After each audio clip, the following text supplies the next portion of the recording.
Vamos dar continuidade então ao estudo do livro Obreiros da Vida Eterna. Vamos começar a entrar em posições difíceis, posições que vão mexer com a nossa cabeça. Vamos mostrar detalhes que ninguém é santo. Nós estamos aqui num mundo de provas e expiações, porque merecemos, e vão ser mostradas na lição de hoje caminhos que nós temos ou seguir, não tem alternativa.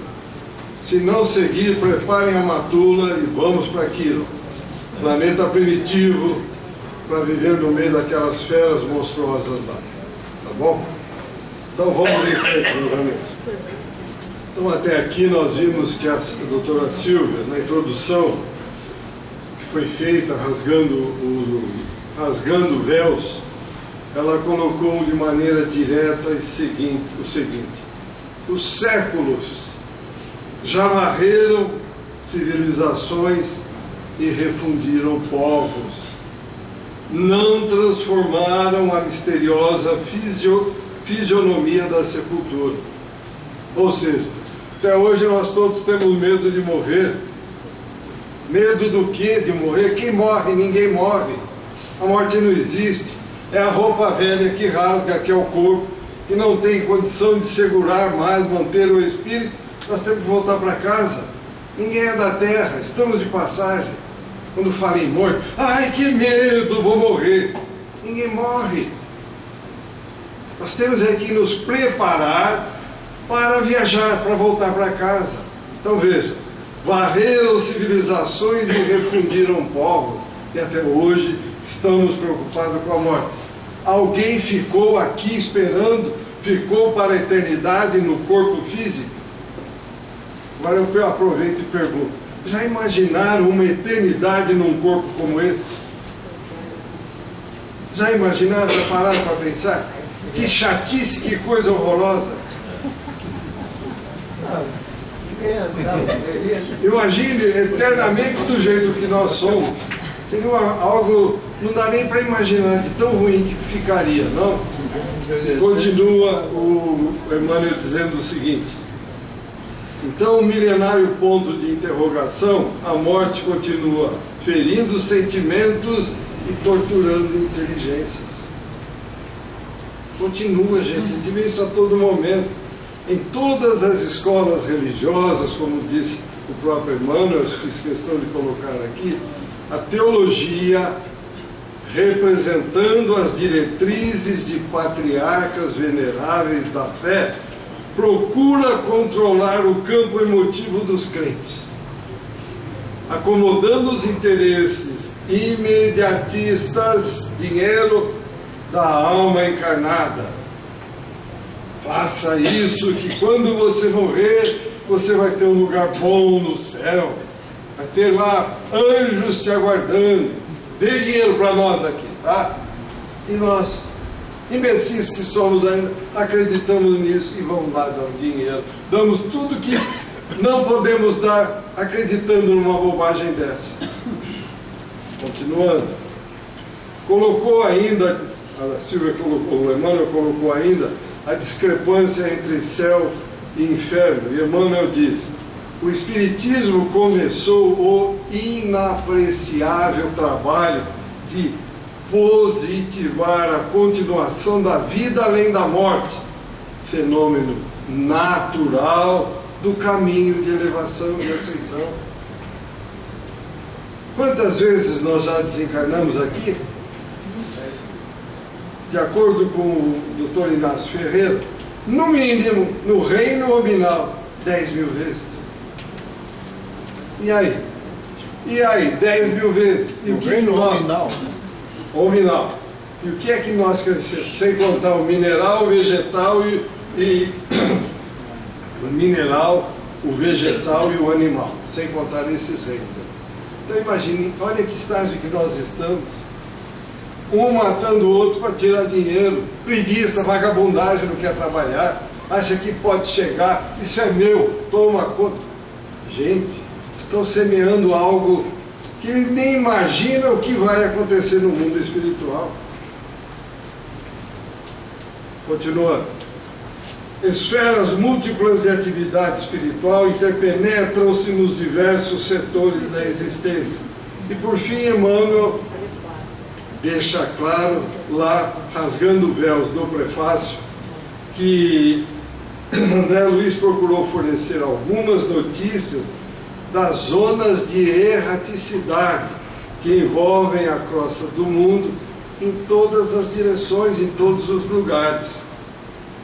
E mais, comenta ainda neste livro, quadros emocionais, vou repetir, grifei, quadros emocionais que se transportam do ambiente obscuro para as esferas imediatas, as cogitações e paixões humanas. Tudo o que fizemos, tudo o que realizamos de bom ou de ruim, está guardado no nosso inconsciente. Então, o conflito de personalidades é algo que está flutuando na nossa mente a todo momento. Conflito de egos. Quem foi o Maida na penúltima encarnação, na antepenúltima? Será que eu saí de lá com todos os meus conflitos resolvidos? Com certeza não. Será que influenciam hoje? Com absoluta certeza influenciam. Assim com todos vocês, com todos nós aqui encarnados nesta faixa evolutiva que nós estamos. Mais uma vez, esclarece que a morte é campo de sequência, sem ser fonte milagreira. Não tem milagre. Morreu, ô fulano, vou rezar para o fulano, que ele vai me ajudar. Coitado, está perdido do lado de lá, tentando se encontrar, e aqui nós pedindo. Ele não sabe nem o que fazer, gente. Meu pai, que morreu, me ajuda, pai, eu não sei mais. Desculpe, gente, está na hora de nós criarmos vergonha na cara, deixa os coitados tocar a vida deles e vamos tocar a nossa.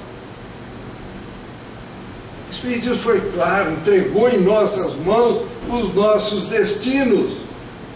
Fazei o bem sem olhar a quem, como, no limite das nossas forças. Eu vou querer ficar deitado numa rede que alguém faça por mim. Continuando. Uma fonte milagreira que tanto aqui ou além, o homem é fruto de si mesmo. E mais, as leis divinas são eternas, organizações de justiça e ordem, equilíbrio e evolução. Se é evolução, por que eu vou ficar aqui parado, ficar lamentando? O universo sempre dá mais do mesmo. Então, se eu quero me realizar, vou jogar coisas boas no universo, para que ele me retribua com coisas boas. Ah, pai, eu estou cansado, eu estou com uma dor no meu pé. Obrigado, hein, pai. Vou que essa dorzinha aqui sirva de lição para mim, por alguma razão.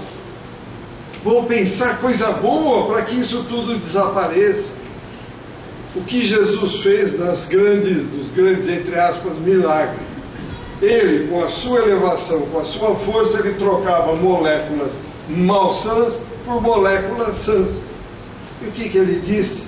Vós sois deuses, podeis fazer tudo o que eu faço e muito mais. E nós estamos aqui deitados numa rede, tomando água de coco, chinelinho de dedo no pé e não querendo fazer nada. Nós temos que pôr a nossa mente para trabalhar, meus amigos. Então, nas aulas 2 e 3, o Dr. Marujo mostrou que o assistente Jerônimo, André, Padre Hipólito e a enfermeira Luciana constituíam uma equipe de trabalho que estava incumbida de operar na crosta planetária por 30 dias. Olha só, eles estavam incumbidos de operar na crosta planetária por 30 dias. Então adiantava muito. Fulano, me ajuda. Guarde bem isso que eu estou falando, que vocês vão ver no transcorrer da aula, o preparo que eles têm que ter para poder ajudar. E nós aqui, fulano, me ajuda. Vamos lá, continuando. Então, qual é a finalidade desta operação? Auxiliar e estudar com vistas ao respectivo desenvolvimento espiritual. Como é que eu vou ajudar se eu não sei como fazer? Como eu vou ajudar se de repente eu me defronto com uma legião de espíritos das profundezas? Eu vou saber me defender? Não. Vou sair correndo ou eles vão me dominar. Eu tenho que me preparar para poder ajudar. Então, como seriam então os trabalhos deles aqui na crosta? Efetuariam experiências, estudos e auxílios eventuais de conformidade com as circunstâncias, o que a eles prodigalizaria ensejos a diferentes observações. Vocês já imaginaram a quantidade de problemas que nós temos no dia a dia? Nós, ele, ela, ele, todos nós. Some tudo isso. São todos iguais? Não. São amplamente diversificados. Antes de iniciar as tarefas, então eles foram ao Templo da Paz, na zona consagrada ao serviço de auxílio. Isso é da aula anterior ainda. Ali assistiram palestra do instrutor Albano Metelo sobre a cooperação necessária junto aos espíritos infelizes. Infelizes onde? Nos círculos mais baixos da vida espiritual que rodeiam a crosta planetária. Então eu desencarnei, cheguei no mundo espiritual, quero trabalhar. Ah, vai embora, vai com a turma aqui, vai para lá. Não tem improvisação lá não, meus amigos. Improvisação, infelizmente, aqui na nossa pátria tem muito, mas lá não tem. Improvisou, dá tudo errado. É chabu na certa. Hein? E sem o QI, sem quem indica. Tem que ter mérito. Então, antes da palestra lá, ouviu-se um coro no templo que entoava um hino muito bonito, o hino Glória aos Servos Fiéis. Tratou então a palestra de trabalhos singelos que o grupo realizaria aqui na crosta. Então, antes de partir para as tarefas, Jerônimo e a equipe dirigiram-se ao Santuário da Bênção. Então, vamos à aula de hoje. Então, qual é o objetivo de dirigir-se ao Santuário da Bênção? Ah, eu vou lá fazer um Pai Nosso, uma Ave Maria, pensando em 1000 outras coisas e está resolvido. É isso? Não. Vejam só o que é que vai acontecer lá. Então eles foram lá para receber a palavra de instrutores iluminados, habitantes de regiões mais puras e muito mais felizes do que a nossa. Chico Xavier, antes de reencarnar, foi Kardec. Antes de reencarnar, ele demorou cerca de 40 anos. Para onde será que ele foi? Está aí nos livros. Foi tirar férias em algum lugar? Foi para Jesus, ficou 40 anos aprendendo, preparando para o que ele fez aqui. Está aí nos livros. Ele era o médium de todas as especialidades, ele tinha todas essas especialidades da mediunidade. Isso caiu do céu? 40 anos de preparo, direto com o nosso governador. Regiões mais puras e mais felizes que a nossa. Então lá, eles encontraram-se num vastíssimo salão, singularmente disposto, onde grandes aparelhos elétricos se destacavam. Só que ele não diz que tipo de aparelhos elétricos é esse. Lá no fundo, chamava atenção, mas ele não sabia o que era, porque as normas lá dentro são rígidas. Não é como aqui no Brasil, como aqui na Terra. Norma, não vou falar lei, hora lei, mas norma, hora norma. Alguém segue as normas? A maioria não. A administração da casa não recebia mais do que 20 expedicionários de cada vez. Vejam só. para prepará-los para poder descer. Por esta razão, apenas 3 grupos de socorro, prestes a partirem lá para as regiões inferiores, puderam aproveitar aqueles ensinamentos. Semprônia, é o nome de uma mulher, óbvio, era responsável por um grupo de 12 expedicionários, que se consagraria nesses 30 dias ao amparo dos asilos de crianças desprotegidas. O grupo chefiado por Nicanor, um assistente muito culto e digno, se dedicaria por algum tempo à colaboração nas tarefas de assistência aos loucos de antigo hospício. E a terceira equipe, então, constituída pelo assistente Jerônimo, André Luiz, Padre Hipólito e a enfermeira Luciana, ficariam encarregados de auxiliar alguns amigos em processo de desencarnação. Processo de desencarnação. Então, morrer e apertar um botão? Aí, ó. Auxiliar alguns amigos em processo de desencarnação. Cada um de nós é auxiliado no momento devido, de acordo com o mérito que nós temos. Mas ninguém fica sem auxílio. O instrutor Cornélio, diretor do Santuário da Bênção, atendido lá por um assessor, palestrava com todos os expedicionários, demonstrando simplicidade, fidalguia, magnanimidade e entendimento. Disse Cornélio: logo de início, aqui na nossa administração, procuramos estabelecer o aproveitamento máximo do tempo com o mínimo de oportunidade. Máximo do tempo com o mínimo de oportunidade. Então, num pequeno espaço de tempo, aprender tudo o que puder. Foi isso que ele implantou lá. Esta é a razão porque desde há muito tempo não recebemos de forma indiscriminada os grupos socorristas. Tem que ir grupo já determinado, marcado, escolhido, não é qualquer um pego aleatoriamente para ir lá. É gente já pré-determinada que tem condição de assimilar todos aqueles ensinamentos. E aí ele continua dizendo o seguinte: em dia de recepção aos que vão prestar serviços na crosta, não atendemos a colaboradores incumbidos de operar exclusivamente nas zonas de desencarnados, como as estações purgatoriais e as que se classificam como francamente tenebrosas. Por que ele não faz isso?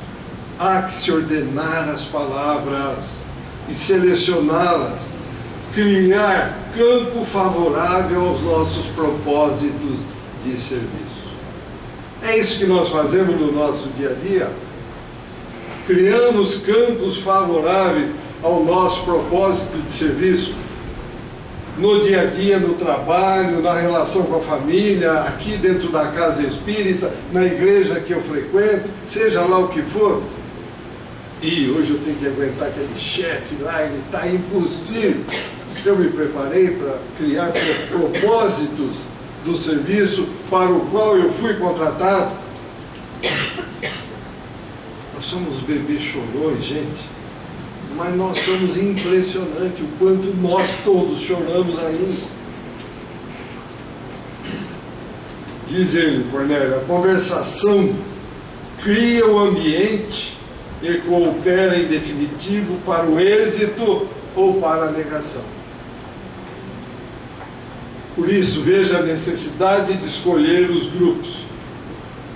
Se não houver afinidade, ele está sendo administrado um ensinamento. 1, 2, prestam atenção, os outros estão olhando, mas não estão enxergando nada. A cabeça está fora daqui, fora da realidade, criando aqui o que? Ambiente que não coopera com nada. Isso é o nosso dia a dia, como é que nós estamos? Agora ligou a televisão para mostrar bobagem, Big Brother, notícia, está todo mundo ligado. Mas para tratar de coisa séria, nós não estamos vendo. Lamentavelmente, desculpe se eu estou sendo muito agressivo, mas é verdade, é o dia a dia nosso. Cornélio continua e diz o seguinte: compreendendo a extensão das tarefas por fazer e o respeito que devemos àqueles que nos ajudam, somos de parecer que precisamos sanar os velhos desequilíbrios das intromissões verbais desnecessárias e muitas vezes perturbadoras e dissolventes da atenção. Qual é o foco hoje aqui? É aprender.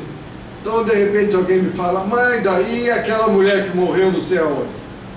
Tem alguma coisa a ver com isso? Não tem nada a ver.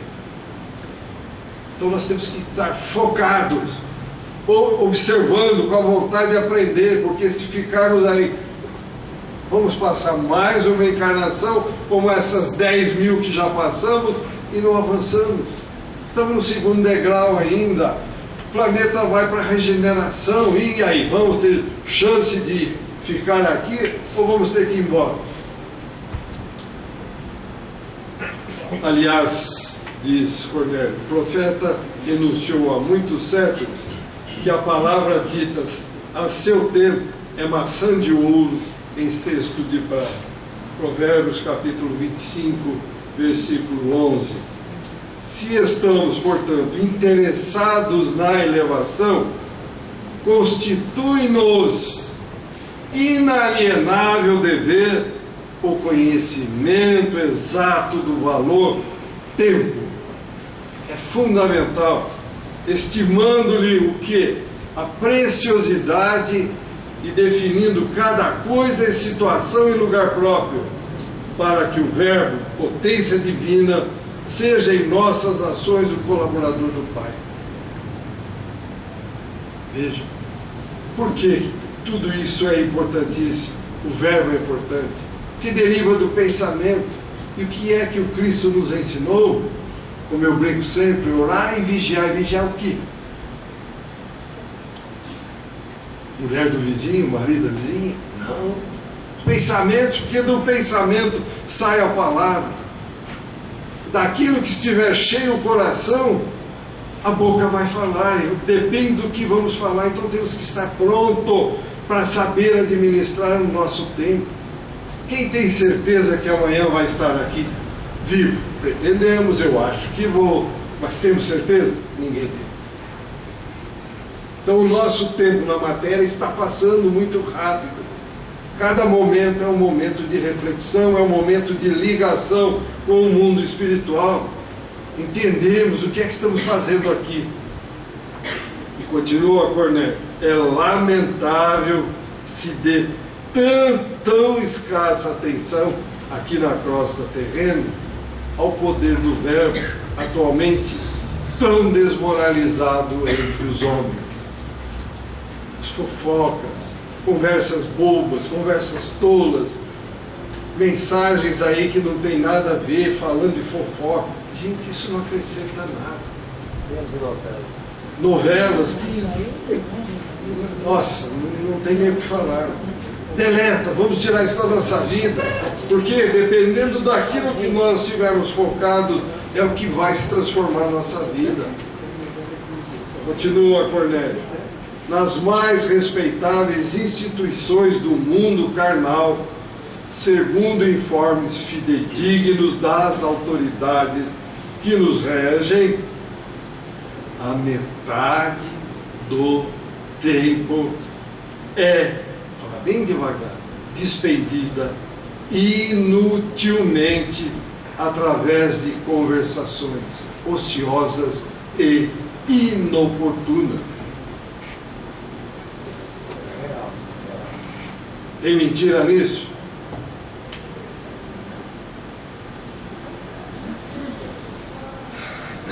Continua aí. Talvez mais da metade. Talvez mais da metade. Não se precatam nossos irmãos em humanidade de que o Verbo está criando imagens vivas que se desenvolvem no terreno mental ao qual são projetadas, produzindo consequências boas ou más, segundo a sua origem. Então temos que orar e vigiar o pensamento contínuo e constantemente. Imagine a quantidade de formas, pensamento que tem na nossa casa, no nosso carro, onde convivemos.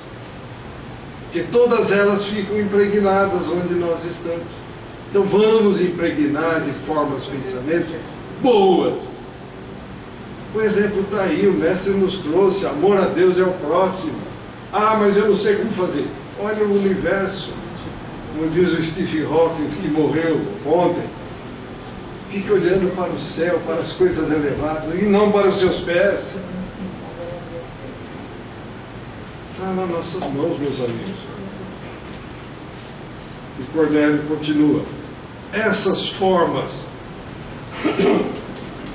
naturalmente vivem e proliferam, e considerando-se a inferioridade dos desejos e as aspirações das criaturas humanas, semelhantes criações temporárias não se destinam senão a serviços destruidores, através de atritos formidáveis, se bem que invisíveis. Vocês pararam para pensar numa obsessão? O que é que acontece? A guerra que acontece entre o obsessor e o obsediado? Ah, eu não vejo, não tem. O pior cego é aquele que não quer enxergar, não aquele que tem deficiência, é o que não quer enxergar.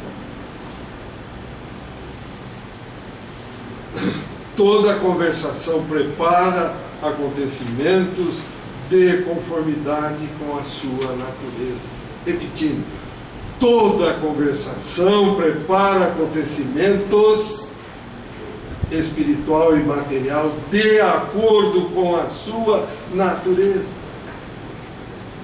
Eu quero a ajuda do Pai, mas o que eu faço para ajudar meu irmão necessitado? Ah, estou pensando aqui que eu tenho que ganhar na loteria, eu tenho que ser eu sozinho, que eu quero isso, eu quero o quê? Vou brincar de novo, o caixão tem gaveta? Alguém levou alguma coisa? Eu várias vezes pergunto para os espíritos que chegam aqui, não, eu quero o meu terreno, eu quero o meu dinheiro. E teu caixão tinha gaveta para você levar? Dá um choque. Dá um choque.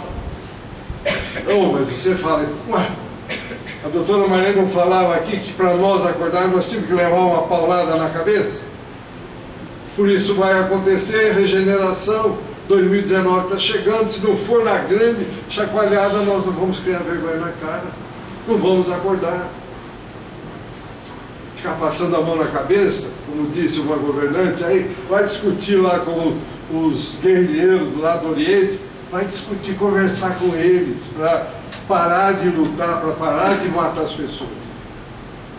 Como? Essas pessoas não têm diálogo. Não tem diálogo. Nós estamos num nível desse. Sentimento. Nós estamos, infelizmente, meus amigos. Perguntas, comentários, vamos agitar aqui, gente. Então vamos em frente. E ele continua dizendo o seguinte: dentro das leis vibratórias que nos circundam por todos os lados, é uma força indireta de estranho e vigoroso poder, induzindo sempre aos objetivos velados, escondidos, de quem ele assume a direção intencional. Cada um direciona o seu pensamento dentro daquilo que para ele tem certeza que está correto. Quando alguém fala que está errado, não, é você que está errado, não quer nem discutir. Repetindo, aquela parede aqui, a esquininha esquerda, é o ponto de partida nosso. Ali nascemos, fomos criados por Deus. Esta parede é o ponto de chegada a Deus um dia. Espíritos elevados. Vamos a Deus não é para ficar vendo o anjo tocar arco, mas para trabalhar, para valer mesmo. Porque Deus cria a todo momento novos mundos. O universo está em contínua e constante expansão. Certo? Vai precisar de trabalhadores sérios, competentes, Não, como disse o Flávio, QI, que indica que tenha mérito para assumir responsabilidade. Então, nessa escala imaginária nós estamos grudados no ponto de partida ainda, meus amigos. Então, veja o que falta para nós. Continua, continua. Só uma. Alô, você está funcionando? Alô? Não? Não. Está aqui, ó. Continua. Alô, cara. Só para a gente lembrar, o Tiago, quando ele fala que o erro, né, o pecado, ele usa a palavra pecado, mas pecado é erro. O erro começa no pensamento. O que no direito a gente chama de ter crimes, do pensar até a ação, são os atos que vão sistematizar como é que eu vou praticar o crime. No momento que eu pratiquei, eu tive a ação. Então, do pensamento à ação, tem todo esse caminho a percorrer. Aí nós temos o Ernesto Bozano falando do pensamento e vontade. Nós temos o André Luiz nos trazendo mecanismos da mediunidade, mostrando como se usa o pensamento. Aqui não é diferente. Por que tem que fazer aquilo que a doutora falava, mas a psicosfera? Como é que eu posso querer que as coisas melhorem para mim mesmo? Eu cheguei no centro espírita precisando de alguma coisa. Como eu posso querer melhorar se eu não quero melhorar? Não faço questão nenhuma. O Clarencio não perguntou para o André Luiz, você quer melhorar? Quero. Acabou. Continuando, então, Cornélio diz mais o seguinte: é por isso que, graças ao amor providencial de Jesus, temos conseguido a manutenção de um instituto em que os nossos instrutores do mais alto se fazem sentir. Então veja, nós estamos aqui, nós temos instrutores aqui, acima de nós, com certeza. Quem é daqui, estou no meio perguntando para mim, está sentindo a presença de um instrutor mais evoluído do que nós. Por que não? Porque estamos olhando para o chão, não tiramos os olhos do chão, não queremos, como diz Stephen Hawking, olhar para as estrelas. Nos sentimos bons aqui, confortáveis.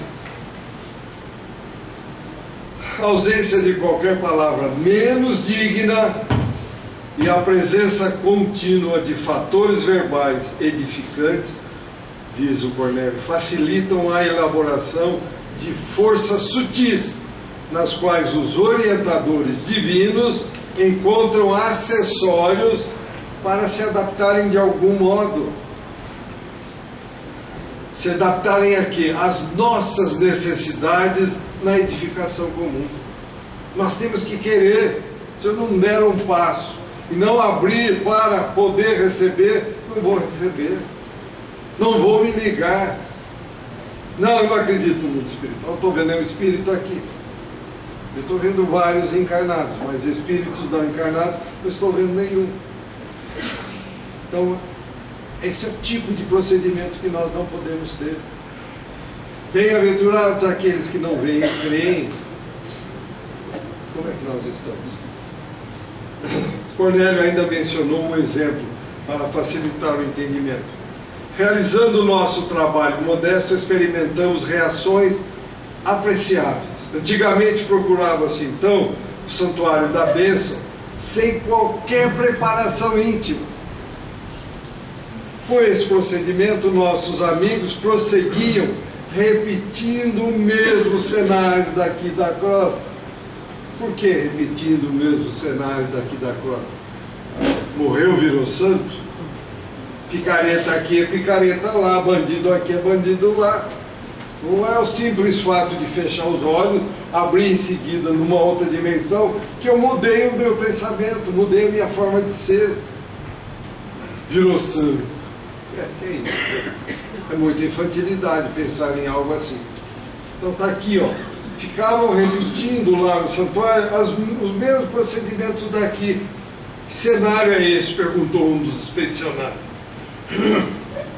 Aquele em que os devotos procuram os templos como os negociantes buscam os mercados.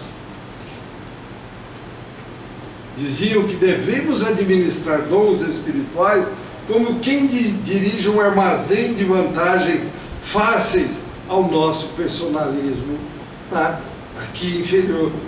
Como é que nós vamos comparar uma coisa com a outra?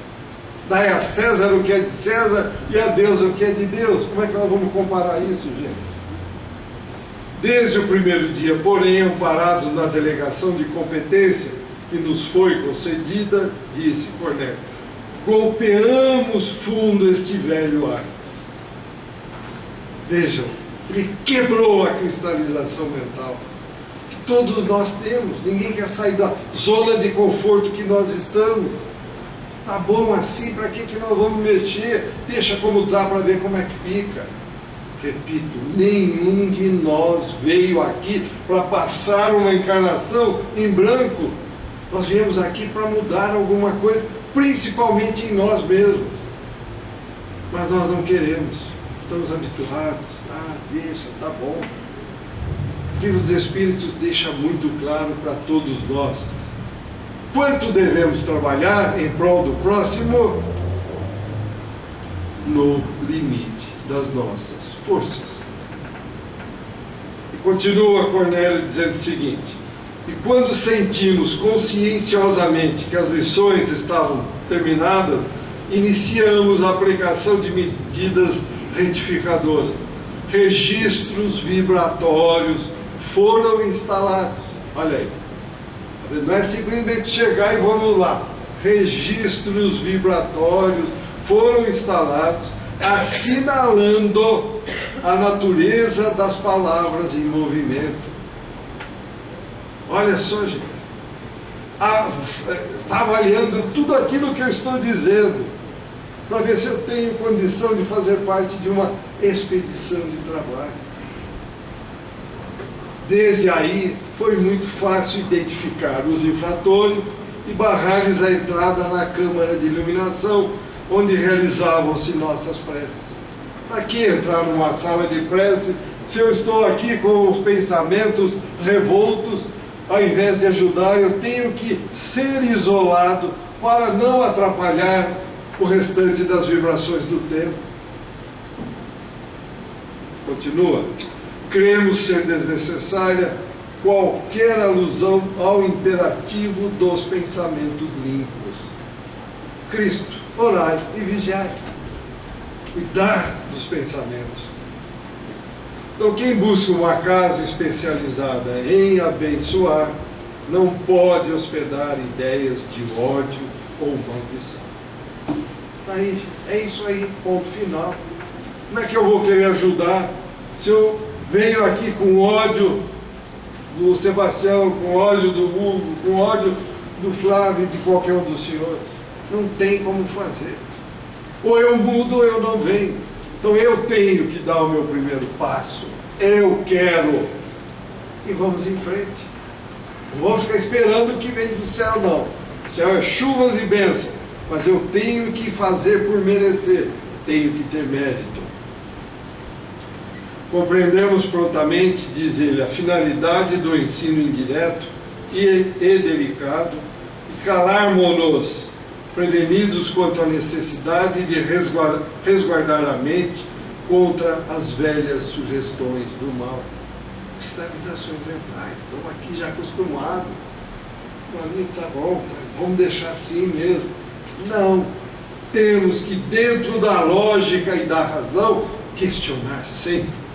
Questionar sempre. Tudo bem? Nenhuma pergunta, nenhum comentário? Nós estamos esforçando para melhorar, não é? Temos que trabalhar sempre, sem parar. Temos que trabalhar, não podemos parar. E Cornélio encerrou então a exposição de ensinamentos valiosíssimos dizendo: teremos hoje, conforme notificação recebida há vários dias, a visita de um mensageiro de alta expressão hierárquica. Tá? Isso aí. Então vejam, não vamos chegar ainda no mensageiro de alta expressão hierárquica, nem nesta e nem na aula seguinte. O que nós vamos ver daqui para frente são comentários entre os assistentes, que vão ali, o Jerônimo e os outros, o Barcelos, que vai chegar ali, que é de arrepiar, meus amigos. Imagine esse assistente de nível elevado, que não vai ser comigo. Então, como tinha ainda uma hora ali, Cornélio, chefe do templo, chamou Simprônio, Nicanor e Jerônimo, os 3 chefes responsáveis por cada uma equipe de trabalho. Para quê? Para uma conversa particular enquanto o grupo trocava ideias. Tabularam-se ali conversações entre os grupos. O padre Hipólito apresentou a André Luiz, o assistente Barcelos, da equipe de servidores que atenderiam os loucos. Prezados companheiros aí, médicos, se preparem que vem aí grande paulada para todo mundo. Barcelos tinha sido um dedicado professor na última encarnação e se interessava pela psiquiatria sob um novo prisma. Perguntou Barcelos a André Luiz se era aquela primeira participação dele em um grupo socorrista. Ele confirmou que, apesar de várias missões de auxílio aqui na crosta, ele tinha ido só como estudante e que era a primeira missão como socorrista mesmo, e não só para observar. André Luiz comentou que, como estudante, visitou 2 antigos e grandes sanatórios de alienados no Brasil e viu a extensão dos serviços reservados aos trabalhadores de boa vontade nessas casas de purificação e dor. Antes de avançar, hospitais, sanatórios de alienados, casa de purificação e dor. Nossa, mas por que tem louco no mundo? Por que tem alienado? Por que tem neurótico? Por que? Se prepare. Lá na nossa terra tem um hospital de visitação. Tinha, não tem mais. Não tem mais, fechado. Agora é hospital geral. Ah, tá bom. Agora que os loucos. Nessas casas, as atividades de enfermagem são as mais meritórias. Palavras do Barcelos. Comentou que a loucura é um campo doloroso de redenção humana. Campo doloroso de redenção humana. Por que será que a gente fica louco? Caiu de paraquedas em cima da gente? Nesse setor da medicina espiritual encontramos, dizendo, tantos dramas angustiosos e problemas complexos. André então pergunta se ele tem conseguido auxiliar pessoas e aprender muita coisa. E aí vem então, confirma que tem arquivado lições confortadoras e que, com exceção de raríssimos casos, todas as anomalias de ordem mental se derivam dos desequilíbrios da alma. Desequilíbrios da alma. Bom, uma encarnação é suficiente para dar um desequilíbrio na alma? Vamos em frente. Infelizmente, o número de trabalhadores treinados é insuficiente para socorrer com eficiência e eficácia os encarcerados na cadeia das obsessões terríveis e amargurosas. Eu vou me livrar do obsessor.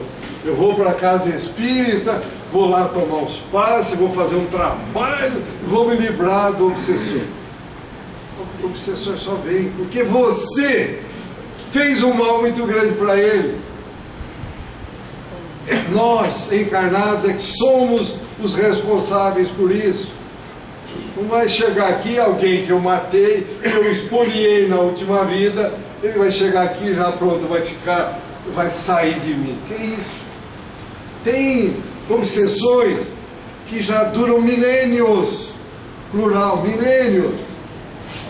Já está quase fundido os dois perispíritos. E se chegar efetivamente, tirar um do outro, o encarnado morre. Isso não é possível, gente. Vamos parar com essas ideias infantis e achar que eu vou na casa espírita, um passe e resolvi meu problema. Não, vai começar a tomar o rumo de como resolver o problema. Ah, essa casa espírita é fraca, os passes são fracos, não tira o meu problema. Não vai tirar. Não vai tirar. Depende de cada um de nós dar o primeiro passo. Eu quero me reconciliar com o meu inimigo. Não é simplesmente na marra, pegar uma faca, cortar e acabou. Isso não existe no universo. E lembrando também que às vezes precisa vir um espírito de alta hierarquia como a Cipriana para fazer a separação. Se não consegue. Qualquer um não é também. Não é não. O número de doentes é tão grande que não nos resta outro recurso além da resignação, diz o Marcelo.